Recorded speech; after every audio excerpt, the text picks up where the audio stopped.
Hello दोस्तों, कैसे हैं आप सब लोग। Hope you all are doing well. दोस्तों, आज जो मैं वीडियोस लेके आया हूँ आपके सामने, जो वीडियो लेके आया हूँ वो बहुत ही इम्पोर्टेंट है हमारे रिटेलर शेयर होल्डर्स के लिए। जैसे कि आप लोगों ने सुना होगा कि सब लोग यही बोलते हैं कि शेयर मार्केट गैम्बल है, इसमें नहीं जाना चाहिए, जुआ चलता है, इसमें सट्टा होता है। ऐसा कुछ भी नहीं है दोस्तों। सिर्फ इतनी सी बात है कि आज हम आप सब लोगों को पता है कि डिजिटल वर्ल्ड में रह रहे हैं और हमारे यहाँ पे इतने टिप्स एंड ट्रैप्स मिलते हैं हमें आने वाले टाइम में देखने को। क्योंकि सारी के सारे जो सोशल नेटवर्किंग वेबसाइट्स हैं सब एआई पे चलती हैं, आर्टिफिशियल इंटेलिजेंस पे। आप कोई भी चीज़ सर्च करते हैं उससे रिलेटेड आपको नोटिफिकेशंस आने लग जाते हैं। लाइक सपोज़ कि अगर आपने फाइनेंस से रिलेटेड कोई भी चीज़ देखनी चालू करी तो उससे रिलेटेड आपके पास टिप्स आने लग जाएंगे। तो कई ऐसी भी कंपनीज़ होती हैं जो इन्फ्लुएंसर्स होते हैं उनको देती है पैसा, जिससे कि वो उनकी जो है वेल्थ को क्रिएट कर सकें, उनके मार्केट कैप को जो है वो बढ़ा सकें। तो लेकिन जो रिटेलर्स होते हैं वो बेचारे नहीं समझ पाते, उनको पता ही नहीं होता कि इसमें टेक्निकल क्या चीज़ें हमें देखनी होती हैं। तो मैंने आपको अपने प्रीवियस वीडियोस में बताया कि आपको क्या क्या टेक्निकल चीज़ें देखनी होती हैं, लेकिन मैं यहाँ पे आज कुछ 3 शेयर आपसे डिस्कस करूँगा। लेकिन वीडियो चालू करने से पहले मैं आप लोगों को सब बता दूँ कि मेरा इस कंपनी के लेके कोई भी गलत धारणा नहीं है। मैं ये नहीं कहना चाहता कि आप इसको ख़रीदें या नहीं ख़रीदें, मैं किसी तरह की कोई रिकमेंडेशन नहीं कर रहा हूँ। मैं सिर्फ अपना पॉइंट ऑफ व्यू रखने की कोशिश कर रहा हूँ कि मुझे क्या लगता है इस बारे में, मैं क्या सोचता हूँ इस कंपनी के बारे में। सिर्फ मैं वो आपसे डिस्कस करना चाह रहा हूँ। मैं ये नहीं कह रहा हूँ कि ये कंपनी ख़राब है या कोई ख़तरनाक है या जो भी है, लेकिन बहुत ही रिस्की कंपनी है, बहुत ही फ्लक्चुएटिंग कंपनी है और इसके अंदर वॉलेटिलिटी बहुत ज़्यादा है। तो आप ऐसी कंपनियों से बचें स्टार्टिंग में। हाँ, अगर आपको एक बार एक्सपीरियंस हो जाता है और आपको पता है कि कहाँ पे टिप्स होगा, कहाँ पे ट्रैप होगा और कहाँ से आपको एग्ज़िट करना है, कब आपको एंट्री लेनी है, जब आपको ये चीज़ें समझ में आ जाएंगी then you can go with such kind of companies. आप इसको ट्रेडिंग में यूज़ कर सकते हैं। तो ये सारी कंपनीज़ जो हैं, जो कि बड़े बड़े एक्सपीरियंस होल्डर हैं, उन लोगों के लिए हैं। हम जैसे रिटेल इन्वेस्टर्स और जो बिगनर्स हैं, उन लोगों से तो मैं यही बोलूँगा, उनको यही सजेस्ट करूँगा कि अभी आप इन कंपनीज़ में इन्वेस्ट ना करें। तो मैं जो हमारे वो व्यूअर्स जो कि अभी बिल्कुल फ्रेश हैं और पहली इन्वेस्टिंग जर्नी स्टार्ट करना चाहते हैं, उनके लिए मैं पहले ही बोल दूं कि वो इन चीज़ों से बचें पहले। तो हम अब अपना वीडियो स्टार्ट करते हैं और मैं आपको तो आज जो हम पहली कंपनी के बारे में बात कर रहे हैं वो अडानी एंटरप्राइज़ है। तो मैं बड़ी जल्दी जल्दी आपको चीज़ें बताऊंगा कि इसमें क्या क्या चीज़ें हमें देखनी है। तो सबसे पहले हम बात करते हैं इसके मार्केट कैप की। तो आप देख सकते हैं 4 लाख करोड़ का मार्केट कैप है। बहुत अच्छी बात है, बहुत बड़ी कंपनी है। 3542 इसका चल रहा है हाई लो। हाँ, अगर मैं बात करूँ तो 3885 का इसका हाई है और 1411 का है। लेकिन जो मेरा प्राइम एरिया ऑफ कंसर्न है वो पी। आप इसके पी पे नज़र डालिए। स्टॉक का भी जो करंट पी चल रहा है वो 417 का चल रहा है।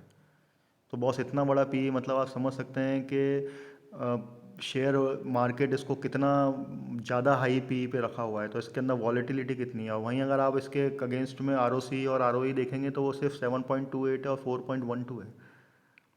तो मैंने आप लोगों को क्या बताया कि 13 14 से ऊपर होना चाहिए और आर लेकिन आप देख सकते हैं कि कितना कम है इसका आर।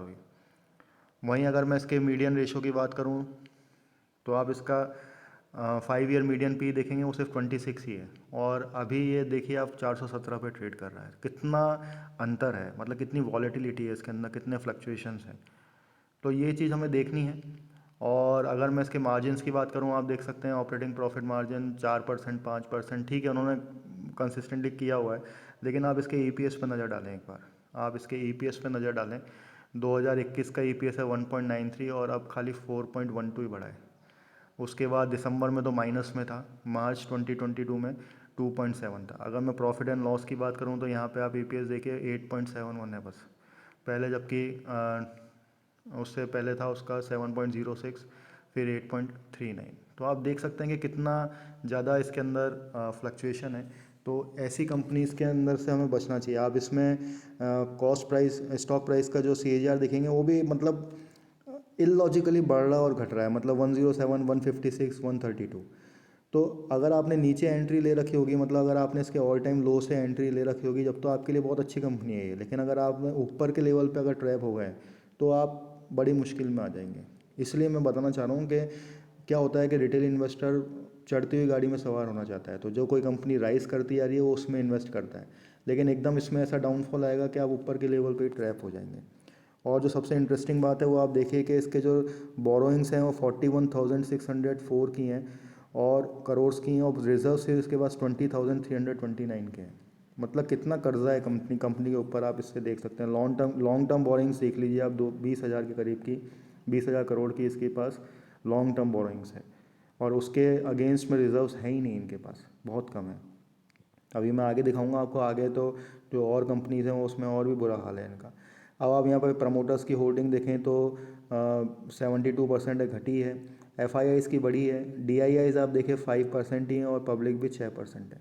तो आप देख सकते हैं कि अब हमारे जो DIIs हैं पब्लिक हैं वो स्मार्ट होते जा रहे हैं, वो ऐसी कंपनी से बचते हैं। देखिए दोस्तों, FIIs का कोई भरोसा नहीं होता है। FIIs किसी भी लेवल पे ख़रीदते हैं, किसी भी लेवल पे बेचते हैं, इनका कोई लेना देना नहीं होता।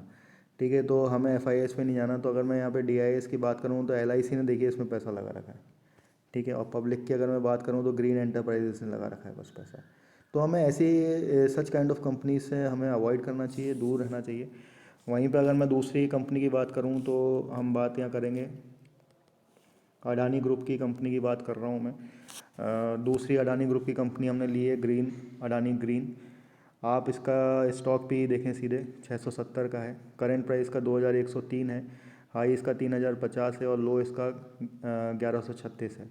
वहीं पे आप इसका ROE देखेंगे तो 42.4 है, ROC 7.86 है। ठीक है, यहाँ तक ठीक है, लेकिन आप इसका पी देखिए 670। किसी का पी हो सकता है बॉस? लॉजिकली हो सकता है क्या ये? तो आप खुद सोचिए। वहाँ पे अगर मैं इसके पी रेशो 5 साल का देखूंगा तो वो सिर्फ, वो देखिए अब 5 साल का तो 735 है। तो ऐसी फ्लक्चुएटिंग कंपनी से हमें दूर रहना है, क्योंकि मैं आपको दिखाऊँ इनका EPS देखिए आप 1.35 ही है खाली।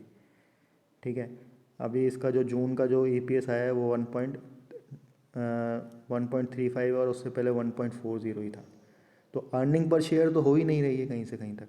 और वहीं पे अगर हम इसके यहाँ पे इसके जो प्रॉफिट एंड लॉस है यहाँ पे EPS देखें तो 3.04 ही है खाली, कहीं से कहीं तक कोई EPS बढ़ ही नहीं रहा है। और ग्रोथ आप देखेंगे तो 186, 79 है। तो और यहाँ पे आप देखिए बोरोइंग्स जो है 52,832 करोड़ की है, और रिजर्व तो माइनस में है बॉस। मतलब आप सोच सकते हैं इस कंपनी की हालत कितनी ख़राब है। क्योंकि अभी तो चल रही है, बहुत अच्छी बात है, लेकिन जिस दिन गिरेगी ये उस दिन कहीं पे भी इसके जो शेयर होल्डर्स हैं नहीं रह पाएंगे। तो मेरा सिर्फ आप लोगों को सजेशन यही है, एक जेन्युइन रिक्वेस्ट यही है कि आप ऐसी कंपनीज़ को अवॉइड करें, ऐसी कंपनीज़ में अभी इन्वेस्ट ना करें जब तक कि आपको कोई एक्सपीरियंस नहीं हो जाता। उसके बाद में इसका आप शेयर होल्डिंग पैटर्न्स देख लें। प्रमोटर्स के पास, प्रमोटर्स ने बढ़ाई है थोड़ी सी, FIIs ही बढ़े हुए हैं, DIIs बिल्कुल कम है, लेकिन हमारे देखिए रिटेल इन्वेस्टर्स कितने ज़्यादा हैं इसके अंदर। तो ऐसी चीज़ों को आपको बचना है। तो DIIs की अगर मैं बात करूँ तो फिर आप देख सकते हैं LIC है इसमें। तो हमें क्या है, ऐसी चीज़ों से बचना है बॉस। हमें ऐसी कंपनीज़ के अंदर इन्वेस्टमेंट नहीं करना है, क्योंकि हम बड़ी मेहनत से पैसा कमा रहे हैं। और मैं नहीं चाहता कि आप किसी गलत कंपनी में फंस जाएं। अभी आप इसके ऊपर के लेवल में फंस गए और मान लीजिए जिस दिन इसका ऐसी कंपनीज़ में क्या होता है दोस्तों के सीधे अपर सर्किट लोअर सर्किट लगता है, और लोअर सर्किट की खासियत ये है कि फिर आप बेच नहीं सकते जब तक कि वो लोअर सर्किट खुलेगा नहीं। तो आपको ये बड़ा ध्यान रखना पड़ता है। तो ये चीज़ है। अब मैं दूसरी एक और कंपनी ले लेता हूँ अडानी की, जो कि अडानी पावर। ठीक है, रेन्यूएबल एनर्जी की सब बात करते हैं, सब चीज़ें बढ़िया हैं, बहुत अच्छी बात है, लेकिन आप इसका पी देखेंगे तो बहुत कम है। ठीक है, सब चीज़ें अच्छी हैं। ROE 370% है, ROC 20.7% है। मतलब अनाप शनाप चीज़ें चलती हैं इनके। 1,28,000 करोड़ का वो चल रहा है। उसके बाद आप इसका 5 ईयर पी देखेंगे तो 22 है। ठीक है, और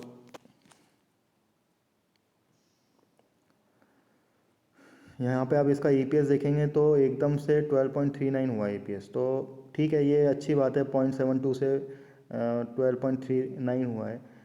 और अगर मैं इसका प्रॉफिट एंड लॉस में EPS देखूँ तो काफ़ी अच्छा जंप मारा है इसने। ठीक है, 24.40 है।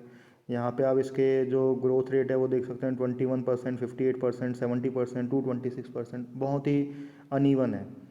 लेकिन यहाँ पे जो देखने वाली बात है फिर वो ये बोरोइंग्स। आप देखिए बोरोइंग्स इसकी कितनी है, लॉन्ग टर्म की 37,871 है, और रिजर्व्स है ही नहीं, रिजर्व्स तो नेगेटिव में है इनके पास। तो मैं यही कहना चाह रहा हूँ आपको, जिनके पास रिजर्व ही नहीं है और जिन्होंने इतना लोन ले रखा है, इतनी बोरोइंग्स ले रखी हैं, वो आगे कैसे कर पाएंगे सर्वाइव? लॉन्ग रन में बहुत प्रॉब्लम्स आती हैं। तो वहीं पे क्या होता है कि ऐसे स्टॉक्स को हम लॉन्ग टर्म के लिए नहीं होल्ड कर पाते और वहाँ पे कहीं ना कहीं हम फंसते हैं। तो ऐसी चीज़ों को आपको ध्यान में रखना है। यहाँ पे भी आप शेयर होल्डिंग पैटर्न्स देखेंगे तो एफ आई आईज ज़्यादा हैं। तो आप एक चीज़ नोट कर रहे हैं कि अडानी में एफ आई आईज ज़्यादा हैं, डी आई आईज नहीं है। डी आई आईज तो बिल्कुल हट चुके हैं, देखिए आप अडानी पावर में डी आई आईज है ही नहीं।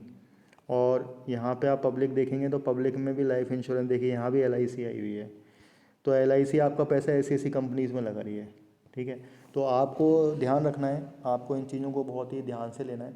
अगर आपको पावर में ही रिन्यूएबल एनर्जी में करना है तो आप टाटा पावर में करें, ठीक है। और उसके अलावा एक और कंपनी है, मैं अभी नाम भूल गया हूँ उसका, मतलब आप और कंपनीज देखें जो कि पावर सेक्टर में अच्छी हैं, रिन्यूएबल एनर्जी रिसोर्सेज में हैं। तो आपको बोरोसिल नाम की कंपनी है, उसमें आप करें इन्वेस्ट। तो ये जो है चीज़ें हैं ना, ये जो आपके टेक्निकल की फैक्टर्स हैं, ये आपको देखने हैं। इसमें कोई रॉकेट साइंस नहीं लग रही, ना ही कोई मैथ्स लग रही है। तो आप देख सकते हैं कि इन स्टॉक से आप बचें, आप इनको अवॉइड करें, टिप्स एंड ट्रैप्स में ना आए। क्या ऑपरेटर बोल, क्योंकि ऑपरेटर का बहुत बहुत प्रॉब्लम रहता है मार्केट में, ठीक है। करोड़ों लोग बैठे हुए हैं, करोड़ों रुपए लेके बैठे हुए हैं, तो आप कब फंस जाएंगे पता नहीं चलेगा। तो ऐसी चीज़ों से आप दूर रहें। आप जो कंसिस्टेंट कंपाउंडर्स हैं, जो कंसिस्टेंट ग्रोथ दे रहे हैं, ऐसी कंपनीज में दें। क्योंकि मेरा मानना ये है कि चाहे वो कम ही हमें रिटर्न्स दे, लेकिन जो रिटर्न्स दे वो सॉलिड रिटर्न्स दे, जिसको मैं लॉन्ग टर्म में होल्ड कर सकूँ। तो यही है। तो आज मैं अपना वीडियो यहीं बंद करता हूँ। होप आप लोगों को ये पसंद आया होगा। फिर मैं अगेन कहना चाहूँगा कि मैं कोई भी रिकमेंडेशन नहीं दे रहा हूँ, ना ही मैं ये कह रहा हूँ कि ये कोई कंपनी ख़राब है या अच्छी है। मैं सिर्फ अपने जो पॉइंट ऑफ व्यू है वो आपको बता रहा हूँ। और मैं आप लोगों को यही सजेस्ट करना चाहता हूँ कि अभी जो फ्रेश रिटेलर्स हैं वो ऐसी चीज़ों से बचें, क्योंकि जब वो पहले ही ऐसी चीज़ों में घुस जाते हैं और ऐसी कंपनीज में इन्वेस्टमेंट कर लेते हैं तो वो बहुत ही नुकसान लॉस लेते हैं। और फिर उनको ऐसा लगता है कि यार स्टॉक मार्केट तो जुआ है, जबकि स्टॉक मार्केट जुआ नहीं है, बहुत सिर्फ कॉमन सेंस का खेल है और पेशेंस का खेल है। और थोड़ा सा आप अपने दिमाग कान आँख खोले रखें और तरीके से इन्वेस्ट करें, सही कंपनीज में इन्वेस्ट करें। So till then, thank you and keep investing.